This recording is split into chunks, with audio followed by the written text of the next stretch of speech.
ஆண்டவரும் உலக இரட்சகரும் ஆகிய இயேசு கிறிஸ்துவின் இனிய நாமத்தினாலே உங்கள் யாவரையும் சந்திப்பதிலே மிகவும் மகிழ்ச்சி அடைகிறேன். கர்த்தர் இந்த நல்ல நாளிலும் உங்களை ஆசீர்வதித்து வழிநடத்துவாராக. இன்று நாம் தியானிக்கக்கூடிய தேவ வார்த்தையானது புலம்பல் 3:22.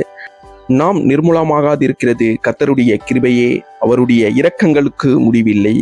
அன்பு சகோதர சகோதரிகளே, இந்த உலகத்தில் நாம் வாழ்கின்ற ஒவ்வொரு நாளும் அது நம்முடைய திறமைகள், நம்முடைய பலத்தினால் அல்ல, அது தேவனுடைய கிருபையினாலே தான் நம் உலகத்திலே இவ்வளவு நிம்மதியாய் வாழ்ந்து கொண்டிருக்கிறோம்.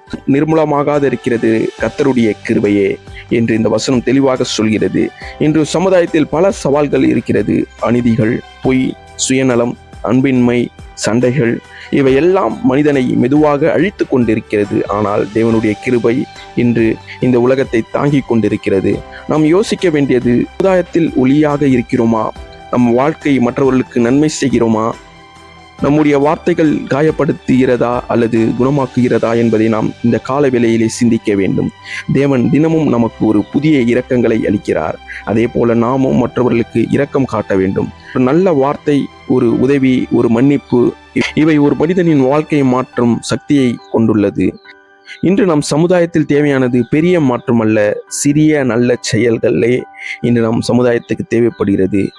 அதாவது உண்மையை பேசுவது, பிறரை மதிப்பது, ஏழைகளுக்கு உதவுவது, சண்டைகளை விட்டு சமாதானத்தை தேர்ந்தெடுப்பது, இது போன்ற தேவனுடைய கிருபையை நம் வாழ்க்கையில் பிரதிபலிக்க வேண்டும். அன்பானவர்களே, இன்று நாம் வாழ்ந்து கொண்டிருக்கிறோம் என்றால் அது தேவனுடைய கிருபையே.